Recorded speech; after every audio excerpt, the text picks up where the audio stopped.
Assalamualaikum warahmatullahi wabarakatuh. Nama saya Ella Hafiza, saya dari kelompok 5 ingin mempresentasikan hasil kerja kelompok kami yang berjudul Stabilitas Ekonomi dalam Berbagai Sistem. Stabilitas ekonomi dalam berbagai sistem adalah menjadi pijakan utama untuk mencapai tujuan pembangunan ekonomi yang berkelanjutan dalam konteks ekonomi pasar bebas. Stabilitas harga dan keuangan menjadi fokus utama bank sentral, memiliki peran kunci dalam menjaga stabilitas mata uang dan mengendalikan inflasi melalui kebijakan suku bunga dan intervensi pasar. Yang pertama ada pandangan aliran monetaris tentang uang. Aliran monetaris adalah salah satu pandangan dalam ilmu ekonomi yang mengkaji peran dan fungsi uang dalam perekonomian. Pandangan ini menekankan pentingnya uang dalam menentukan kebijakan moneter dan dampaknya terhadap aktivitas ekonomi.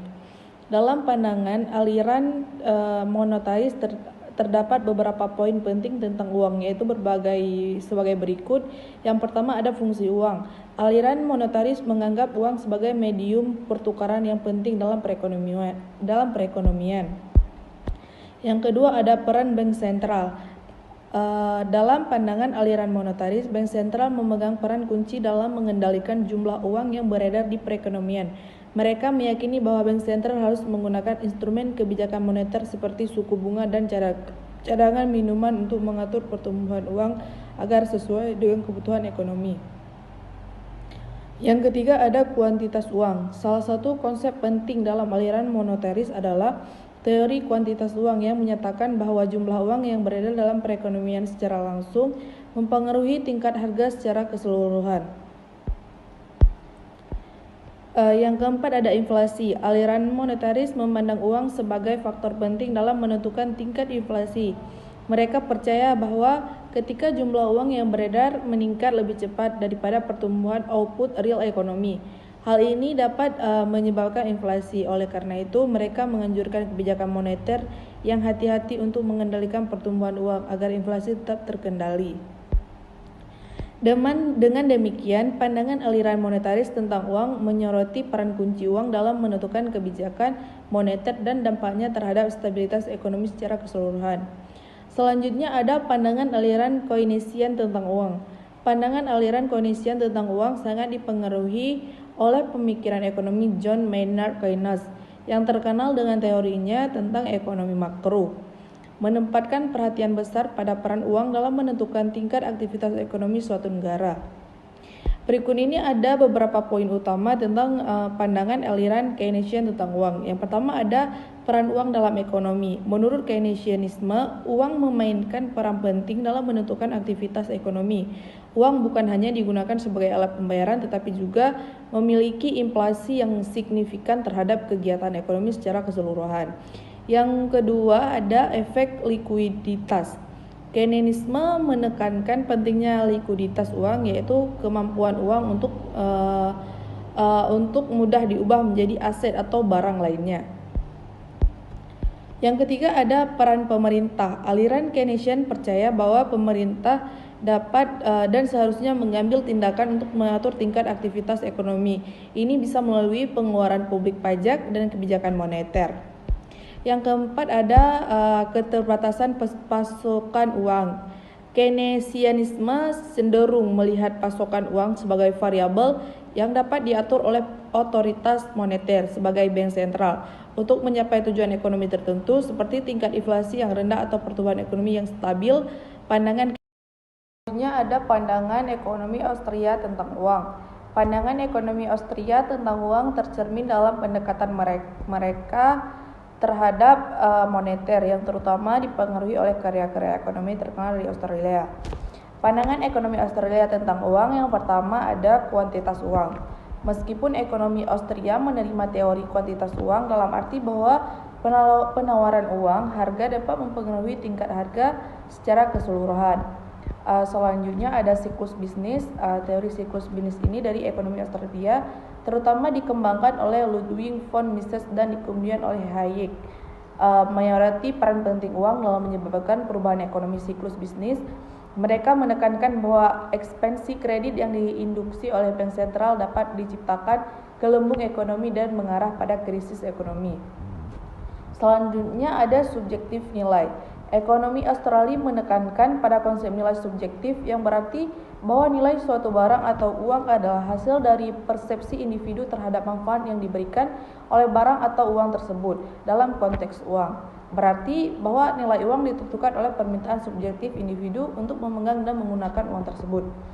Yang selanjutnya ada kebebasan. Ekonomi Austria cenderung menganjurkan untuk membiarkan pasar bebas menentukan uang dalam sistem moneter. Mereka percaya bahwa campur tangan pemerintah dalam penetapan nilai uang, pengendalian harga, atau kontrol moneter lainnya dapat menyebabkan distorsi ekonomi.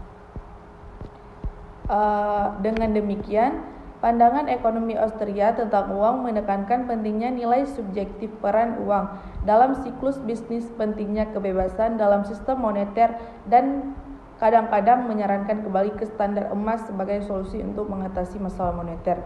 Sekian dari saya. Selanjutnya akan dibacakan oleh teman saya yaitu Muhammad Syukri.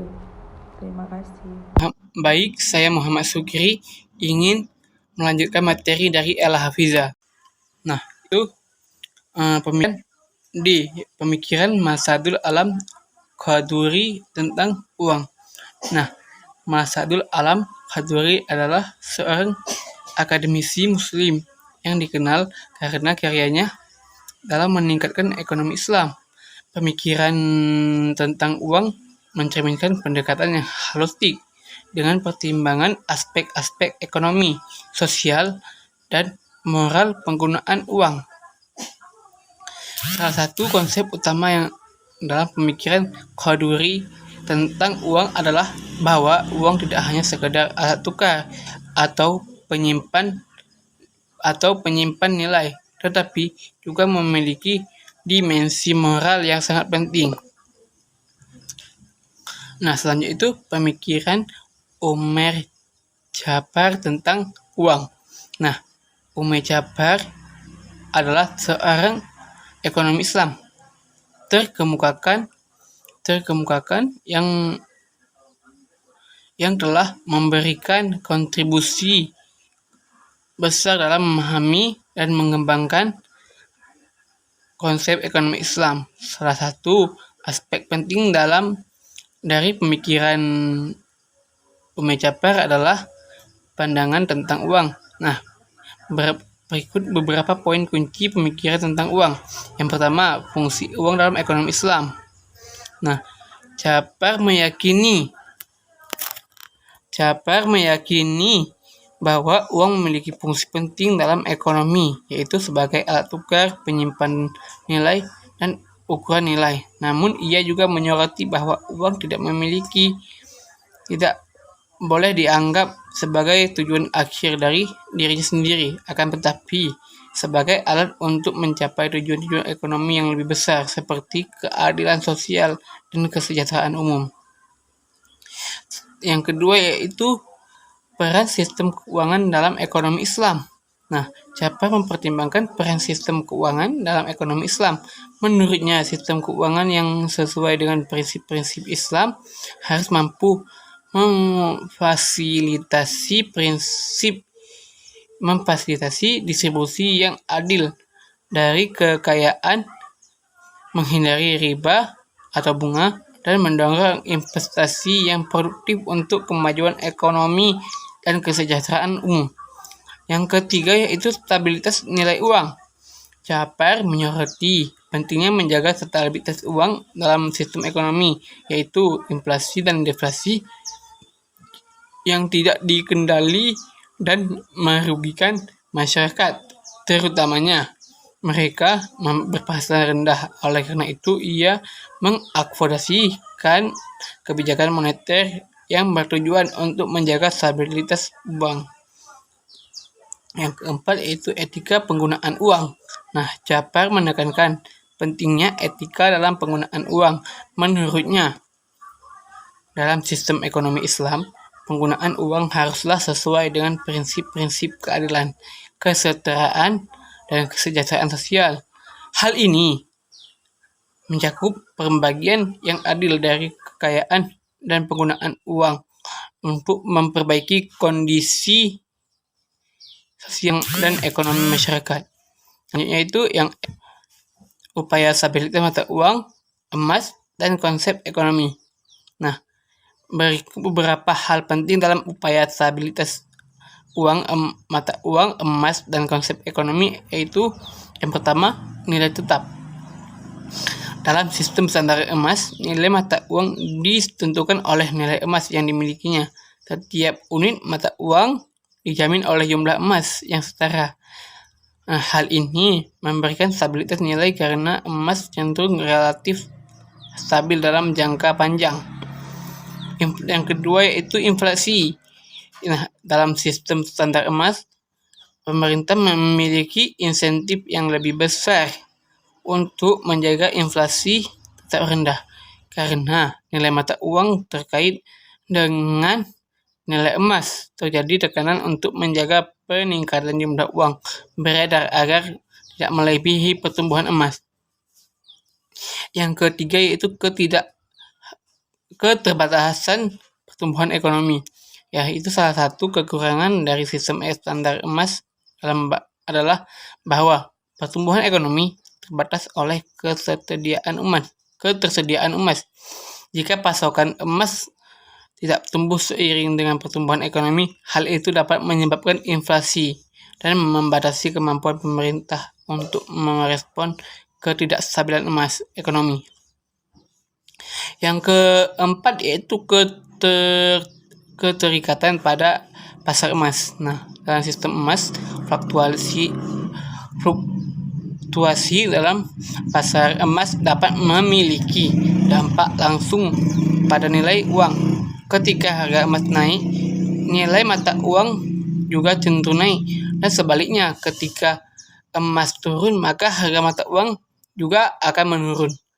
Nah, kesimpulan dari paparan kami yaitu pemikiran tentang uang sangat bervariasi tergantung pada kerangka teoritis dan nilai yang mendasari uang. Nah, uang bisa dilihat sebagai alat pertukaran, alat kebijakan, instrumen ketidaksetaraan, atau bahkan sebagai sumber permasalahan ekologis tergantung pada perspektif yang diadopsinya. Mungkin hanya ini pemaparan dari kelompok kami. Kami akhiri dengan wassalamualaikum warahmatullahi wabarakatuh.